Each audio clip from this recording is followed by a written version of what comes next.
the moment his face hit the hood of the police cruiser. The onlookers stopped walking and the nation's hypocrisy was exposed on the sidewalk. Why are you arresting me? Is this the result of serving this country? The question echoed louder than the officer's commands. His voice was calm, but not quiet. His tone, dignified but laced with a kind of betrayal only a soldier could know. Before we dive deeper into how a decorated federal agent was humiliated in public, do me one favor. If stories like this shake you, move you, or open your eyes, hit that like button, drop a comment, and tell us, do you think justice has a color in today's world?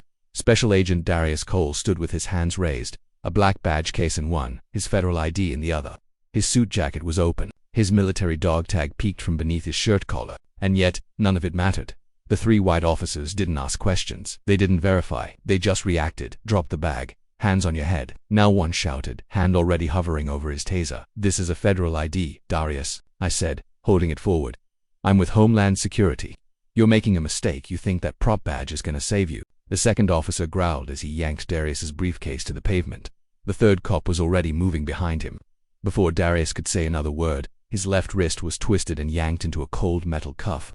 The second followed. The clink of steel echoed through the terminal drop-off. You're under arrest for impersonating a federal officer. The cop barked, ignoring the fact that the badge case clearly had a gold eagle, DHS seal, and official barcode. The crowd started to gather. Phones came out. Whispers turned into voices.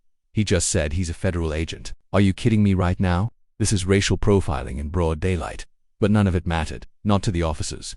Not to the system that raised them. Not to the biases that whispered lies in their ears louder than any ID or badge could shout. Darius's cheek hit the hot metal of the police cruiser. His eyes stared down at the glimmering sidewalk. But his mind was elsewhere. He'd been in Kabul. During an embassy bombing, he'd shielded a diplomat with his own body. He'd been briefed in White House war rooms. Now he was being frisked for explosives. Outside Gate B of an airport he'd protected during 3 terror threats in the last 6 months. An officer patted down his legs roughly. What's this? One said, pulling the chain from under Darius's shirt. Military tag. Cute. You buy this off eBay too? Darius clenched his jaw. U.S. Marine Corps, 10 years active. Special Agent Homeland Security, Counterterrorism Division. Serial number. I don't care what you pretend to be. The cop spat. You fit the description. Suspicious. Bag. Moving fast through the terminal, refusing to answer questions. I was on a call, Darius said. That bag has classified intelligence, which you've now mishandled. The cop laughed. Save it for Hollywood, soldier. Woman in the crowd stepped forward, her phone pointed at the officers. You are being recorded. He told you his name. He showed you his badge. This is excessive force. He's not resisting. The officer turned to her. Back up, ma'am, or what? She snapped. You gonna arrest me for being right too? But Darius wasn't listening anymore. His blood boiled, not from rage but humiliation. He thought of his mother. How proud she was when he got the Medal of Valor. How she told her church, her co-workers, the whole neighborhood, my baby is protecting this country. What would she say if she saw him now?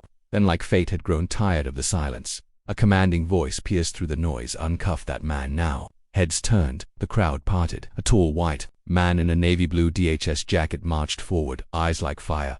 Sir, one officer said, stepping forward nervously. We had reports of that Special Agent Darius Cole. He's one of the highest-ranked operatives in our division, and you just assaulted a federal agent on duty.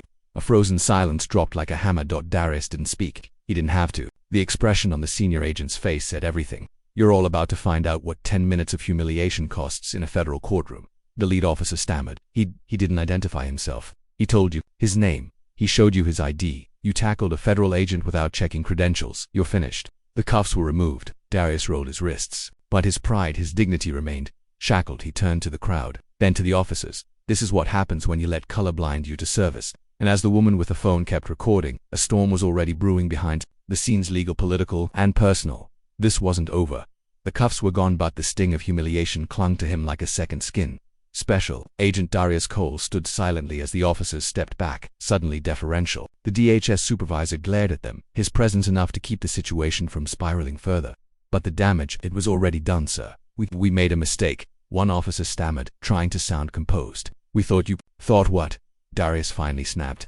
His voice was low, controlled, but filled with fire. You thought a black man in a suit with a badge was suspicious. Or was it the fact that I didn't bow my head and explain myself fast enough? The officer looked away.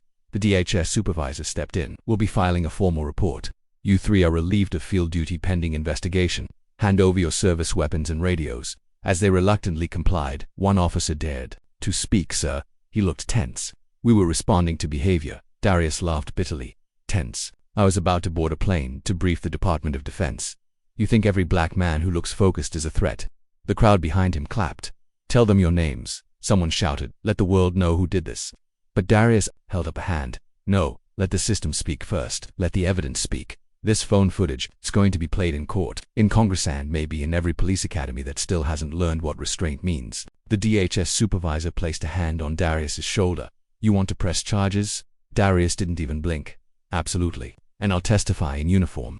When Darius walked into the courtroom in full uniform, even the judge sat up straighter. The room was packed. Journalists filled the benches. Cameras weren't allowed. But everyone knew this testimony would ripple far beyond the walls of that courthouse. Darius wore his dress blues decorated with ribbons, his federal badge, and the Medal of Valor pinned proudly on his chest. He didn't come to make a scene. He came to make history. The prosecutor stood. Please state your name and occupation. Special Agent Darius Cole, Department of Homeland Security, former U.S. Marine, Counterterrorism Division. A few gasps echoed through the gallery. Can you describe what happened on the morning of June 4th? He nodded. I was heading to D.C. to brief a threat assessment team. I was detained, handcuffed, and shoved against a cruiser by 3 police officers after clearly identifying myself as a federal agent. Were you resisting? No, sir. I was complying, but my skin resisted their perception. The courtroom fell into a heavy silence. The judge leaned forward, visibly uncomfortable. And what do you hope comes from this trial? The prosecutor asked. Darius looked toward the jury. Justice, not just for me. For every service member whose patriotism is questioned the moment they step out of uniform. If a decorated federal agent can be treated like a criminal in uniform, what does that say about how we treat everyday citizens? Do you believe true justice exists without a uniform to prove your worth? Drop your thoughts in the comments. And if stories like this move you, don't forget to like, share, and subscribe. Because the more we speak truth, the louder justice echoes.